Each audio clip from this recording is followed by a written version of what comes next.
Welcome to this brief overview for private school teachers and administrators.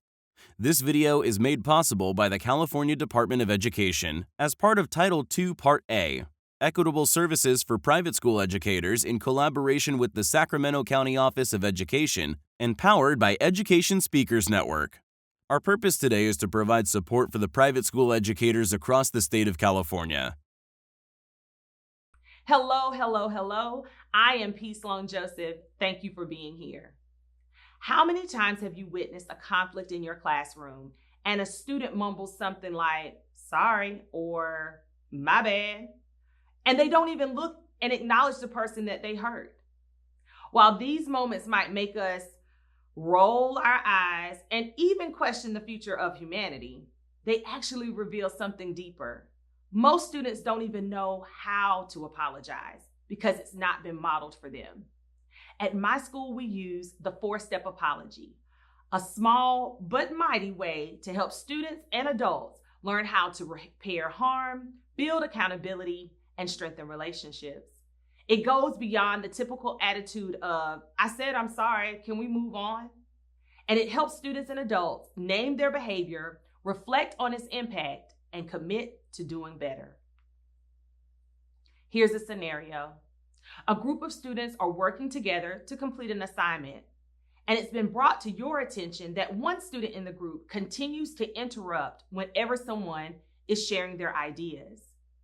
After privately addressing the student who continues to interrupt, the 4-step apology will provide them with the language needed to offer a meaningful apology. Step 1. This step is about specifically naming the behavior. What did I do? The prompt for step 1 is, I apologize for ...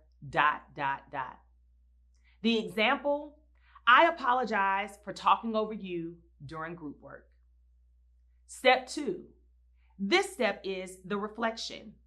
Why was that action harmful or disrespectful? The prompt for step 2, this was wrong because ... The example, this was wrong because I didn't respect your chance to share your ideas. Step 3, this step is the repair plan. What will I do differently moving forward? The prompt for step 3, in the future or next time, I will ... The example, next time I will wait my turn and listen first. And step 4, this is about restoration. What does the person need to move forward?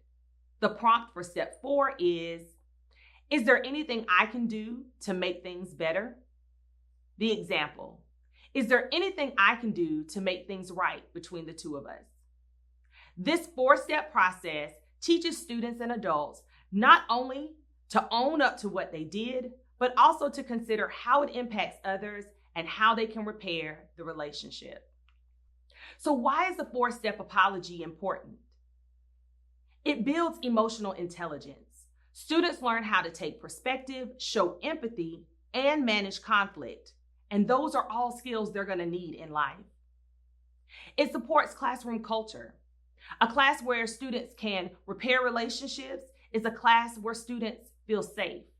And that safety fosters deeper learning.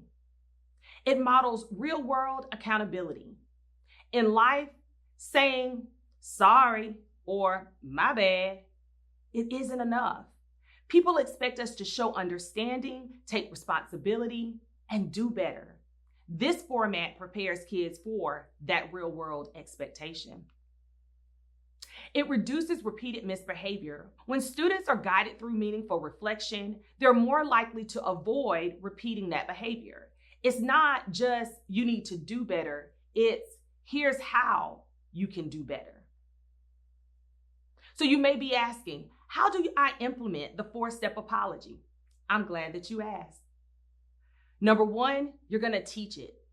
Introduce the steps just like you would any other concept. Use anchor charts, role play, even have students create their own posters.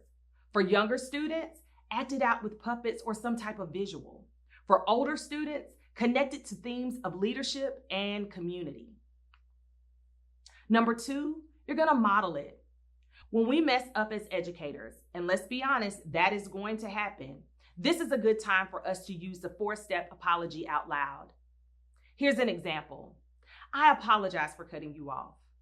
It was wrong because I didn't give you space to finish your thought. Next time, I'm going to pause and really listen. Is there anything I can do to make things better between us? This models humility, responsibility, and emotional maturity, all the things that we want from our students. Number three, practice it. Include it in morning meetings, peer mediation, or classroom check-ins. Consider adding it to your reflection forms and behavior sheets. When students can practice the skill in the calm moments, they're more likely to use it when there are challenging ones. Number four, don't rush it. Give students the time and the space they need to cool off, reflect, and maybe even write if they need to. This isn't about forcing an apology in the heat of the moment. It's about genuine reflection and repair of relationships. And number five, reinforce it, hopefully school-wide.